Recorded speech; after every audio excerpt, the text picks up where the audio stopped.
lads, to another episode of the Two Left Feet, the unofficial Labour Party podcast. My name is Dafydd Vaughan, and I'll be your political guide for this next half hour. Dun-dun-dun-dun-dun-dun-dun. If you want to get in touch with us on the Labour podcast, on the Two Left Feet Labour podcast, you can email us on labourpod@gmail.com. Twitter and Facebook is @LabourPod, or search for Two Left Feet on Podbean. But you probably are already listening to this on Podbean, so search for something else. We might be on something else by now, like, I don't know, iPad player, something. iTunes. I haven't introduced you yet. Oh yeah, sorry. iTunes, yes. Yes, and if you do like any of our content, possibly like, share, subscribe, comment. You know, we always want to hear from everyone, because sometimes you end up in this little sort of room on your own, talking about things that you end up agreeing with each other about things, and no one else puts in their views, and then we just think we're right all the time, and that's just wrong. That's just wrong. So make sure that we are right by adding your views to the conversation. But in the meantime, I'm going to introduce my I say co-host. I have been saying co-host. I think he is a co-host because we're hosting this podcast. So please welcome your friendly local neighbourhood councillor, Mr. Jabez Oakes. Councillor Jabez Oakes. Okay, I've already said councillor. I'm not going to say councillor. What is that, tautology? No. What is it? I don't know, it's just unnecessary. I thought tautology was saying something twice. You're the more grammatical person. I always get mixed up between tautology and oxymoron, so I don't enter in on the Okay, I'm not. Okay, we'll move on from that one. How are you this week? Great. Are you? Yeah, the weather's good. Things are opening up. It's all you know. My God, and there's an election on the horizon. There is. Well, elections. Many elections, which I is... have a list, Dav. Well, it's almost as though you prepared. I did. That's amazing. I mean, where did you get the idea of preparing such a list? From you, Dav. Yeah. Oh, you told me to do. All right. Did I tell you to do that before we went? All right. See, you're just giving the game away there. No, you're giving the game away on how we do things here. I mean, the one little bit of preparation we finally do for one of these podcasts, and straight away you grasp me up and spill the beans. That's it. There we go. Right, so coming up, and what's the date of the elections? I think, is it the 6th of May? All of these elections are on the 6th of May. 6th of May, yeah. Which is only a very short time to go, actually, from this point. So what exactly are we electing coming up, and where? It depends where you are in the country. Yes, because we did say in a previous episode that there were quite a lot of things in different places that might not be happening, might be happening. So we've got local council elections in England. All across England? Yeah, various places. So we've got several unitary authorities, metropolitan district councils, county councils, district councils, town, parish and community councils. There's a few in Northern Ireland as well, and in the London boroughs. Where isn't? Is there anywhere in England that isn't electing councils? There will be. It's the way because it tends to be a third each time. Yeah. So it's a good indicator of how certain parties are doing. Yeah, but it's definitely, there's no geographic indication. There's no. I always find that odd that they because they're each their own entities and they've got their own constitutions of when they have to run elections. Oh, right. So some types of authorities elect in thirds. So there'll be some councils which are elected every time. But a third of it every time? A third of it every time. Wow. That's... Well, the US Senate, loads of Senates do it. It's not oh, yeah, that's true. There's also the local and combined authority mayoral elections. Which mayors? Let me just have a look. Is it mayors or mayor? There's mayors. There's more than one. Yeah, but is it a mayor or a mayor? Either. No, well, hang on. I refuse to have these kind of arguments with you on the podcast. No. I work. Yeah. Sorry, I'm blowing your ears off. Right, is it mayor or mayor? It's either. No, it's not. It can't be either. One's American. It can. It's Mayor's American, surely. No, It's not an accent thing.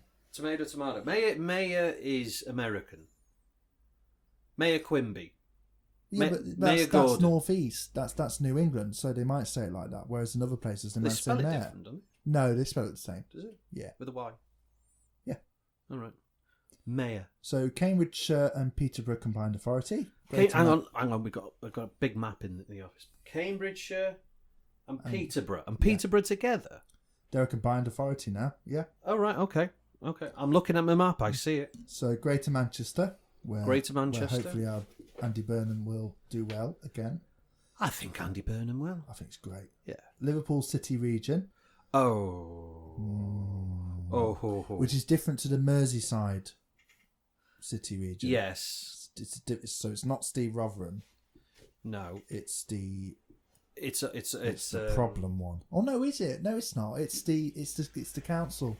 It is Steve Rotherham we're talking about for the combined authority. But there's also the mayoral election for the City of Liverpool. Yeah. Which was Anderson. Joe Anderson. Yeah. Until he decided that he didn't want to follow the law anymore. Allegedly. Sorry. Allegedly. Have I got news for you? Get out. Yeah.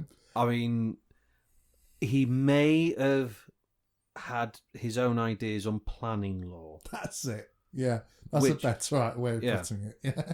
And the thing is, I'm not completely against everything he did in that department. Okay. Well, Everton are getting a new ground now. We're getting a new ground on the docks, and at the moment, it's going ahead. I don't know how much involvement he had in that, but I'm happy. North of Tyne, combined North authority. of Tyne, hang on, let me look at the map. Oh, right, yeah, I see that, yeah. Sheffield City, combined authority. Sheffield City, yeah. Tees Valley, combined authority. I think they're Tory at the moment. All right, so yeah, I see that. West of Are they? Yeah, I read somewhere. There's two of them which are Tory. West of England, combined authority. Where? God knows where that is. Well, Shropshire, Telford. That sort of area. Don't Gathering. know. I'll have to have a look. West Midlands combined authority and West Yorkshire combined authority. Oh, right, okay. They've also got a few local authority and mayors, which apparently might be elected directly. I'm not sure about that. And then we've got Police and Crime Commissioner elections in England and in Wales. Yeah. So that's all of them. Andy Dunbobbin for North Wales. Good fella, him. Good fella, lovely bloke. Yeah, I've spoken to him. God knows how many times. His campaign messaging is succinct, and I agree with it. Yeah. More local policing, I think that's important. Yeah. Especially for our rural areas, I think. I hope it does well. Yeah. I've got to say, though, the outgoing Police and Crime Commissioner, who was commissioning crime as well as police. I'm not having that discussion again. What? No, because we've had it and we agreed that it was a bad title and it should just be Police Commissioner. Yes. Yeah. But then it sounds American because then it's Commissioner Gordon. Yes. And I don't want that. No one wants that. But the outgoing Police Crime Commissioner is Vaughan Jones. Yes. For Plaid Cymru. And I've got to say, he did do a good job. Yeah. I'm not too sure about... He was a former police officer, yeah. So, yeah. I think that's always a good idea. No, in some ways. He's one of those people where you just thought... Until I heard he was stepping down and retiring, I was thinking, Advon's gonna stay because he's good at what he does. Now he's going, which I think is a shame for the community because he has served the community well in that position, but I don't think that he can be matched by anyone else from the Plaid camp. Yeah. It's not. That's not gonna. Lightning's not going to strike twice on that situation. It's worth remembering that the Police and Crime Commissioner role is unique almost because it's only bipartisan. It's only partisan during elections. So afterwards they have to swear an oath of impartiality. Yes. So, he was a good commissioner. Yeah, I know he was. And now we're going to have a bit of a ding dong about who the next one is. And I generally, so long as we don't have another candidate, and I don't think so. I think we've got a good candidate from Labour at the moment. So long as we don't have a candidate that's going to storm out if they don't win. Yeah. Like we did last time. Did we? Oh, yes, okay. we did. I don't remember that. But yeah. Well, I do. But yes. Yeah. Anywho. So we've also got Senedd Cymru Welsh parliamentary election. Parliamentary. I switched from I switched from my second language, which I'm not fluent in, back into my first language, which I'm also not fluent in, and I messed up the word. No, I am fluent in at least one of those languages. So we've got the Senedd elections. Yeah, and we've also got the Scottish parliamentary elections. And Scottish parliamentary. Right. First things first, the second things second, and the last things last. Council elections across England. General predictions. I know there's going to be loads of, things that go against the grain of what generally happens. There will be a couple of gains, couple of losses where you wouldn't have expected, but generally, what do you think is going to happen? I wonder if we will have a lot more scrutiny, because a lot of people will have had more engagement with their councils this last year, and I think that maybe we'll see a bit more of a shift, especially with older or more councillors who have been incumbents for a while, perhaps facing a bit more of a challenge this time. I don't know what that says partisan wise, but there's a lot of inner city Labour councils which could be challenged a little bit, and vice versa. There could be a lot of rural Tory councils which face a bit of pressure as well, because the fact of the matter is, whoever you vote for on the council, all councils now have a lot less money than they used to, and are going to take the brunt of that. And they're going to take the brunt of that.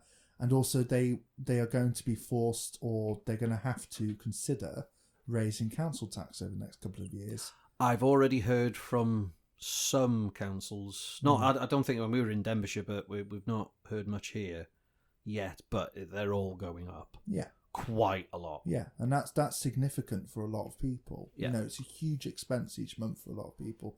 When in my other role, in my real life, you have a real life? I do. It's not I thought virtual. you only exist on here. Yes. when you turn off the podcast, and then occasionally on a Zoom meeting on Facebook. That's it. Yeah. But I help a lot of people with their council tax, because it's you don't. I mean, I realise because I'm, but I pay council tax, but it's a huge expense for working families, and it's constant, and it doesn't change. Nope. It doesn't, And sometimes you look at it and think, what am I paying for? What am I paying for? Yeah, and for a lot of families. How do you think that Handforth parish council in Cheshire is going to get along in this coming election? I don't know if they're up do you for think? Election. I don't know if they're up for election. Well, I thought parish councils as well. Some of them. It's always some of them. I hope they are, because I want to see what the turnout is. Yeah.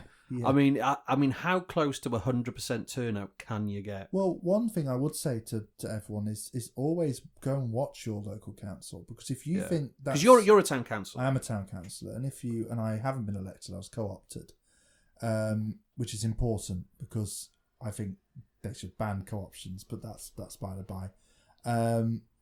By the by. But I think if you watch, it's Handforth. If you watch those and you thought that's startling and insane, you go and watch your local council, especially if they're on, which they should have put themselves virtually if they're following the guidelines and the rules and then take themselves off 24 hours later. Yeah, well, we can. Yeah, I don't know how much interest that will be to general. No, not to the general public. But certainly in our own little our own little world.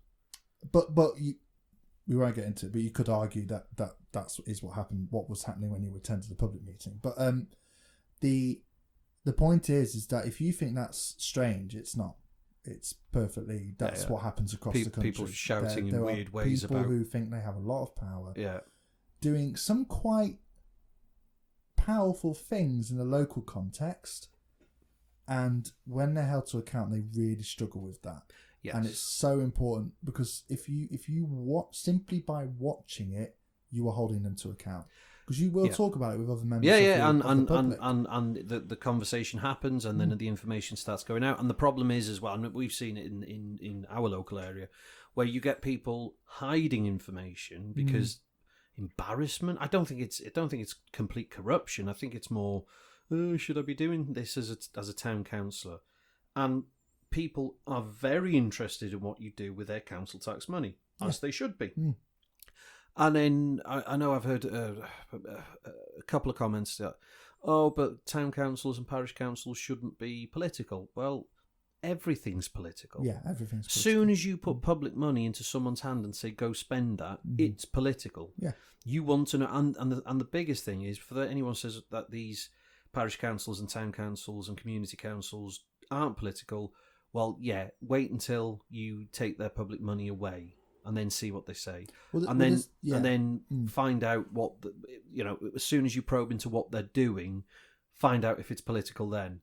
Because I guarantee you, even those people who say they're independents, they're not independents. They have their political views, they have their allegiances, and if you're going to vote for them, you want to know what their allegiances are. You want to know what their political views are. I'd say that as well. If you feel like you need to vote for an independent candidate because the parties aren't. If you know who they are, Yeah. Go talk to them. Actually talk. And to them. if you know what their agenda is, if you know what their agenda is and why they're standing as an independent, then fine. But know what they're doing. Well, there's councillors who, at the start of when I first went on the council, I didn't really know them, so I thought they were, had particular things and voted. But now it's completely different because I know them and I completely think differently about how they act and what the things they do. Both ways, good and bad, So going back, how do you think that the council elections are going to go? I think we'll see some changes, and I think we'll see people asking hopefully we'll see people asking quite serious. Okay, Jay, how do you think they're going to go? What do you want me to say? Well, do you think it's going to be a bad night? It's going to be a good night? For Labour? In the councils now, in the English councils, not anything else yet. I think, it will be bad. Because you were talking about how councillors are a bit more, especially community councils and town councils and things like that, should be more known in the local community. Therefore, there should be, in terms of retaining seats, you hope that there's enough decent councillors out there who should retain the seat because they've done a good job, or because people aren't interested. And that's what I'm saying. I think they will become more interested this time. This time around, which might see. I don't know if we'll lose loads of seats, but I think we'll definitely see. What, you see more gains? No, we'll see more losses. Yeah, I'm expecting that. Yeah, because it's easier to blame a Labour council than it is a Tory council.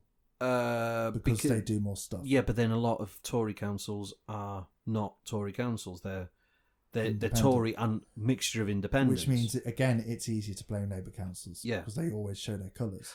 And in Wales, it's the same true with Plaid and SNP in Scotland. Because they proudly put, they're a member of Plaid Cymru, they're a member of the SNP on it.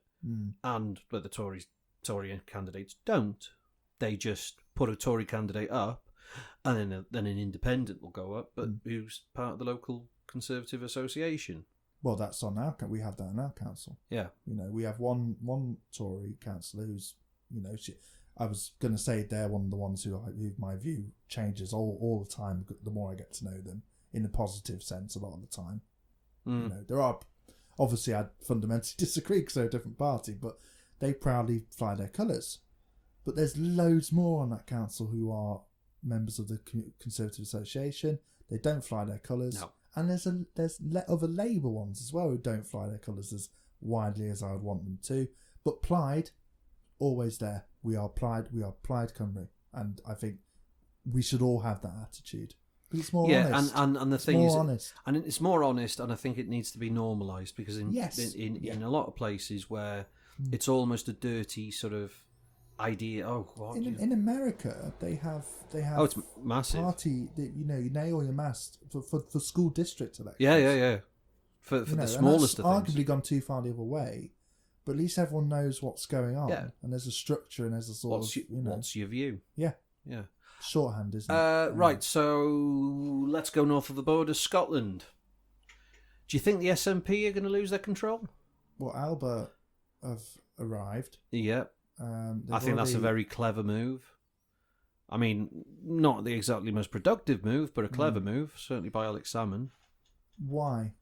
Because he's only going for the regional seats, the regional lists. And why is that clever? Because where a lot of Tory voters pick up regional seats through a collective amount of votes, because they're only going for regional seats, it's the only way you can vote for them.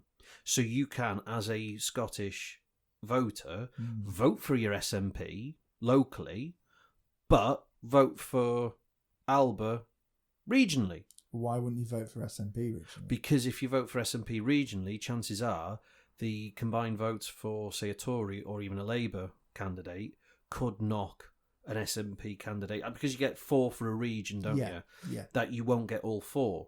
You'll end up getting SNP probably maybe 2 from a region or 3 from a region, and then the other one will be either Labour, Lib Dem, Tory. But in this sense, the 3rd or 4th position of a region would be an Alba one. Right, so you can sort of double up your... So you double down in on your votes. So it's not just Starmer's vanity project. Starmer. That was a Freudian slip. Salmon's, whichever bloody fish it is. Salmon's sturgeon bloody... Salmon's... Are you saying that Scottish politicians have a thing with fish? I don't know. That's I'm not qualified to say. So this isn't... I nearly said it again. Salmon's... Sturgeon problem. Sturgeon problem. Yeah, vanity project then. Yeah, no. Do you think it's both? I think it's both. I think he's been sent beyond the pale, and he's then said, "Well, I'll start my own party," and then he's thought about it, and then that was very good, by the way. That was a very good impression. That was an impression. He's here. He's here with us.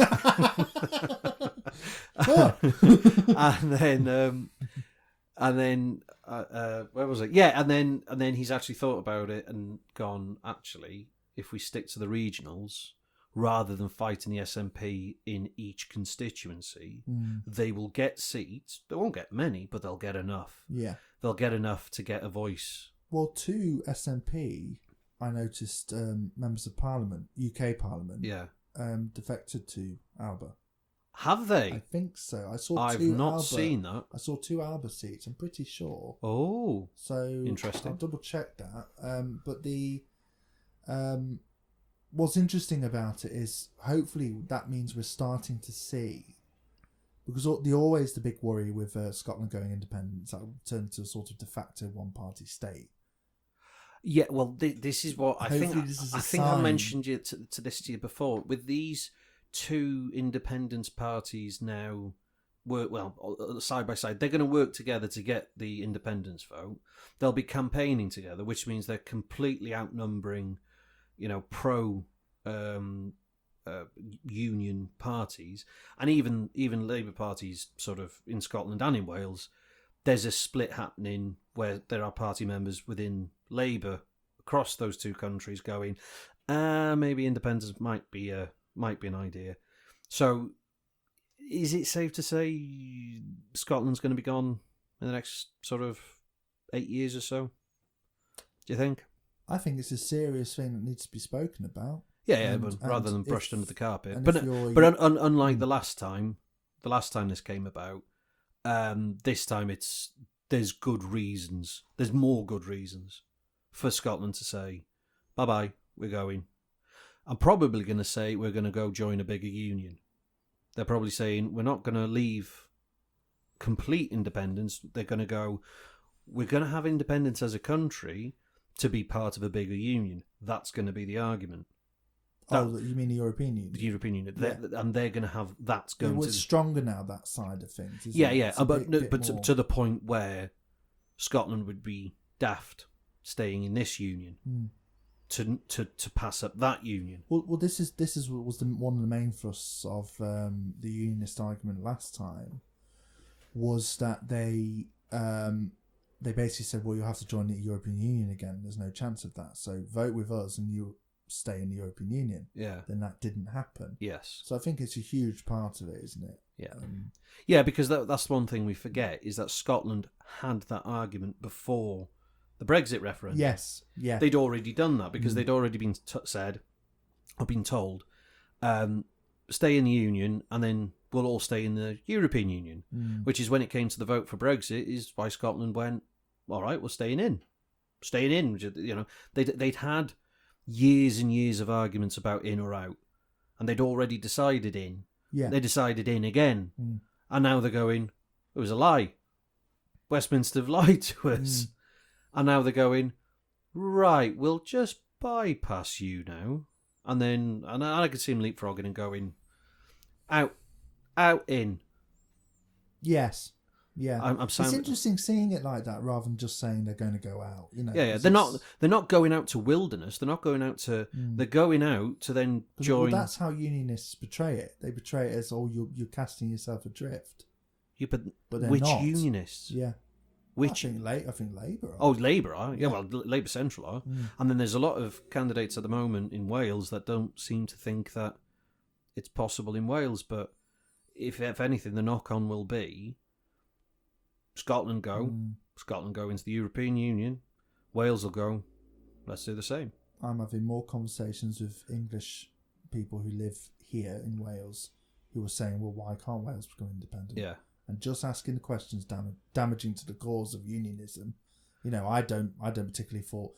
I've got mixed views on it. I haven't sort of made up my mind, partly because I don't need to, because we're not having a referendum. Not at the moment, But, when it comes to it, it's going to... Whereas 10 years ago would have been an easy... Not 10 years, 5 years ago would have been an easy choice. Yeah. No, it's not. But that 5 years ago... Yeah. No, well, this time 5 years ago, maybe we were running into the referendum elections. So maybe 6 years ago, 7 years ago, actually, just imagine thinking that a coalition government between Tories and Lib Dems was actually political stability in comparison to what's come after. That's a fair point. I mean, horrendous. I mean, the amount of people that went into poverty and austerity and all that was actually... that wasn't as bad as the horrific things that are happening now. But anyway, enough of that. We went on a tangent, didn't we? Little bit of a tangent. Because we got into the independence talk. So Scotland will be SNP, Alba, and far more reduced seats for Tories, Labour.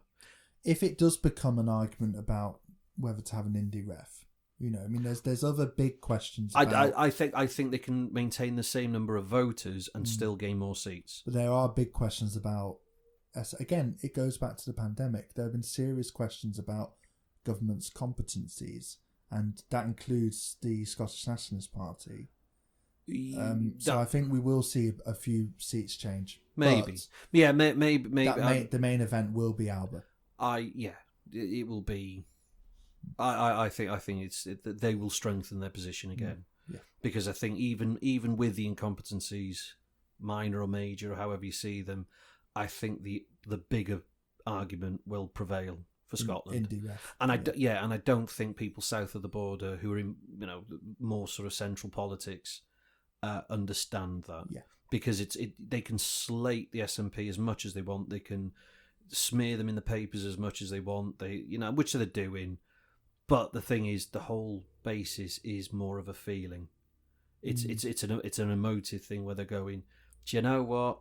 This time, I'm someone who voted to stay in the British Union, to stay in the European Union, and they're saying, nah, time to go. This is danger. In the last referendum, it was definitely there were serious practical arguments put forward. Now it's definitely more emotional, which is not necessarily a bad thing. No. Wales, Senedd. How do you think that one's going to go?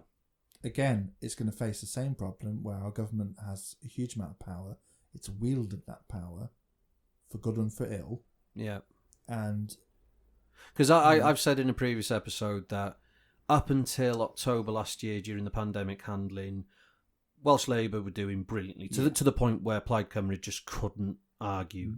The position Plaid Cymru took was well done on our Senedd. Yeah. Well done on us, because they couldn't say Welsh Labour were good for obvious reasons, but and then after October, and we've discussed before the reasons why, being lent on from above, and suddenly the wheels have fallen off, and now it's just a tirade of abuse directed towards Mark Drakeford. There's a huge amount of scrutiny, and because he's in jeopardy of losing his seat. Yes, genuine jeopardy. Yes, yeah. But and to the Plaid candidate, which I can't remember the name of. He needs to remember. I mean, again, it's about seeing yourself as a leader or first amongst equals. He's the first minister. He's not the king or the president of Wales. He's just at the top of a pile. I shouldn't be so disparaging. he's the kind of chair of the cabinet of Wales, of the government. Yeah. People don't. A lot of people don't see that. No, they don't, and then arguably quite rightly, because he's been making crucial decisions, possibly on his own. Well, I don't know that. But, no, he won't be on his own. But... No, but he's made himself the face of all this, yes. and now he might face the consequences, which is fine. Yes, yeah, but that's politics. That's the nature of the job. I don't think he regrets that, because I think he will always see himself as doing the right thing. So he's in his mind, he's done the right thing either by country or by party throughout, and because of one instance where he did right by the party, he's been punished now continuously, and people aren't forgetting that. No, and especially Plaid Cymru are not letting people forget that, and certainly, what's the name of the reappointed what's his name, Conservative leader, Artie Davis. Yeah. He, as ineffective as he is, he's even managing to find a way of sticking it to him. Well, he's an ode. I really don't like speaking about people on a public thing like this, but he is an odious individual. He is awful, and I think what everyone has to remember is that if you're going to vote different to Labour, and I understand because Labour, they've been in power for a long time. There's nothing wrong with blowing cobwebs 22 around. years. Yep. There's nothing wrong with that, but there are parties, including the Conservative Party in Wales, who want to either reduce or abolish the powers of the Welsh Assembly. And that was Welsh Parliament. Yeah, that was the next thing I was going to come on to, which is there's a lot of parties now been set up and are standing based on the abolition of the Senedd. Yeah. So UKIP are standing on the abolition. The Conservatives are standing on the abolition. Mm-hmm. There's the party abolished the Welsh Assembly, and is there another Reform one? UK as well. And Reform UK. Mm-hmm. So there's 4 parties now in elections in Wales, all about removing the Senedd. Yeah. Do you think they're scared? I think it's because it's an organisation which they can't control. And for the last Tories 20 years, can't control, no, so. and it's gone to a point where it's gonna. All right, the prediction might be that Plaid are going to make gains in this one coming up. Yes, I mean that's my prediction. How much gains, I don't know. Well, it would be democratically useful if they did, because we need to have I'm not saying any seat where we stand in, I want us to win. Yes, obviously, but the reality is, there might be some changes. Yeah. And I mean, it's happened before where there's been a coalition between Labour and Plaid. I just maybe predict that it might be Plaid being the possibly the more returned candidates in this election than Labour. That's a big prediction. That's a big prediction. Yeah, because there's a lot. You're probably going to be wrong. I'm probably going to be. See, you say that, and then no, it's the same with the locals. When you ask me what's going to happen, I don't know. Because, who would have thought that the whole of D-side and the Red Wall across the northern England would fall? Well, who would have thought the whole country would be locked down? Yeah. That's the thing. And the thing is, I've seen a lot of things coming out of the South Wales valleys and all the lot of constituencies down there, lot of returned members of the Senedd from those areas, and Plaid have been making big gains there, certainly on the council level, and I think that's gonna, it's gonna show. It's gonna show. This is the thing, because that's where Mark Drakeford is he Cardiff AM? Is he Cardiff West? SM. Cardiff West.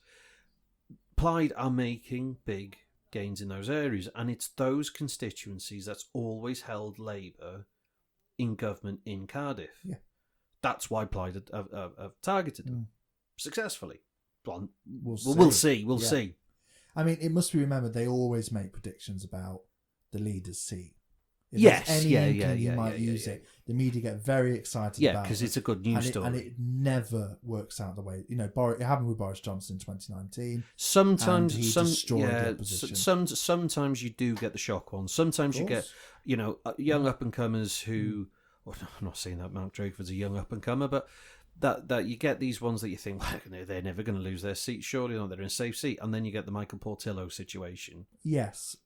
Sort of... and if any year it was going to happen, it will be this year. Yeah. Right, so, in short, we think that Tories are going to gain a lot of the councils in England. Are we? I think they'll get a lot more seats or do you think Lib Dems might come back a bit? Maybe, that's a good point. Greens? Some possibly. And one thing we haven't spoken about is the Northern Independence Party. The Nips. Brilliantly named. And then they've got a whippet as a mascot. I like the They put up a reasoning of why they chose the whippet, and I thought it was in context. I thought it was brilliant. Yeah. I think I wish them well. They've got Hartlepool by-election coming up. That will be. They won't win that. No. Oh well. Well, Tories are going to win it. Yeah. Yeah. Because a divided socialist left will benefit the right, as we've heard in a previous speech. Yeah. Well. Yeah, so I mean, so basically what we're predicting is quite a bad night. I think it's going to be... Do you think the bad night ahead is going to be because of central Labour or because of the individual constituencies? I'm blaming the pandemic entirely. I think that's made... Well, I'm also blaming... That's another podcast, I'm afraid. The big discussion about the broken politics we have. But Labour need to think about how we reacted as a country to the pandemic. And the reaction was, we back the government. Yeah. And that reaction... Well, yeah, because right. I know what they were trying to do, but then it just turned into Captain Hindsight. Yeah. We back the government, but you should have done that. Well, you're the opposition. You should have told us what else we should be doing. Well, and a similar thing could be said in Wales as well. What, with Plaid? Yes, and I think there's going to be a big discussion about the notion of accountability.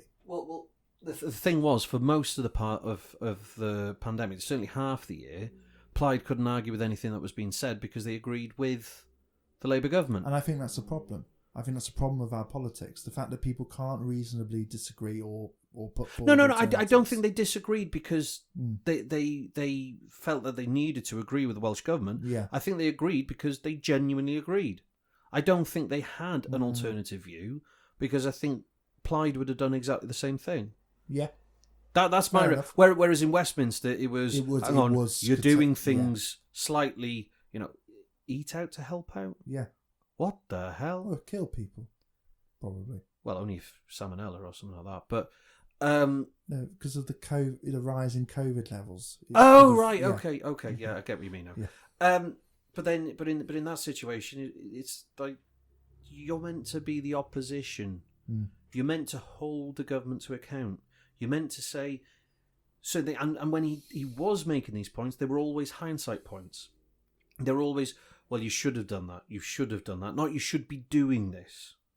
Really. And any time that he may have said something like that, it was always lost. It was never the heading of his question at PMQs. It was always question number 5, question number 6. It was always low down and it never made the headlines. Because then he could turn around to people and say, well, I did tell him that he should be. Yeah. And it's that sort of QC mentality of, you don't put the question that you're leading with at the beginning, you put it halfway through when the person you're cross-examining is comfortable with your questioning. You give them an easy one to start off with. I think there's a certain element of examination of Boris Johnson as a witness going on there, but also there's a sort of Boris Johnson is such a bad politician that I disagree with that. I think he's a bad human. No, I promised myself I was only going to be rude about one Tory politician. Yeah, no. I mean, okay, no, we're not a bad human. He is existing and he has existed for over 50 years. So as a human, he has done all right. But in terms of his values, his ethical values are left wanting. But as a politician, he's probably one of the most perfect politicians that are out there at the moment. He can talk, he talks but can't talk. He invokes this feeling from a lot of his supporters that he's the kind of guy that you can meet in the pub and have a chat with. And always that sort of, he's me mate attitude that you can. And it's the same thing that people think about the royal family. People talk about the royal family as though they're friends of theirs, that they know them, that they've come to know them so well when they don't. No. And it's that sort of getting over with the public, and he does that brilliantly. So as a politician, in the public eye, even the most serious gaffes that would destroy most politicians' careers, he can just carry on. He just moves. There was a really interesting article about that. Sorry. Yeah, go on. Finish your point. Keir Starmer did an interview on Lad Bible on YouTube, which people should watch. And maybe we should do a watch along, but we'll discuss that. And it's very good, and he comes across as just a normal bloke. And I've got a bit of a different view about Starmer from if we did this podcast 2 weeks ago. I'll be but hang on, a lot more scathing about is it that sort of? Is it? Was he told to be normal? Sort of feeling? No, I think that was him having a chat with someone, because they're very informal interviews, and otherwise he just acts like a robot. And I read an article about this, and apparently it does happen with seemingly down to earth people when they get put in a formal situation, they become very robotic. Oh, right. And I think that's what's happening with Starmer. But it doesn't happen to you. Hey, doesn't happen to you though. No, because I'm a robot all the time. Yeah, exactly. Right, we'll end it there. That's the end of this week's edition of the Two Left Feet, the unofficial Labour Party podcast. If you thought of this podcast being any good, then give us a like, a share, even subscribe. And if you want to get involved in the conversation, then comment by all means, even get in touch. Email is labourpod@gmail.com, Twitter and Facebook @labourpod, or search Two Left Feet on your podcast platforms. I don't know which ones yet. Some are going up as we speak on different platforms. Hopefully, as time goes on, we'll be able to get on many others. So, in short, bad night ahead. Starmer's not actually a robot. Boris is a brilliant politician. The Scottish are obsessed with fish-based politicians, and Mark Drakeford is shooting himself in the foot. And I hate R.T. Davis. Wow. Strong word, that. Yep. Okay. Right then, until next time. So this has been Jabez Oakes, your friendly, local neighbourhood councillor. I'm Dafydd Vaughan, and we'll see you next time on Two Left Feet. Goodbye.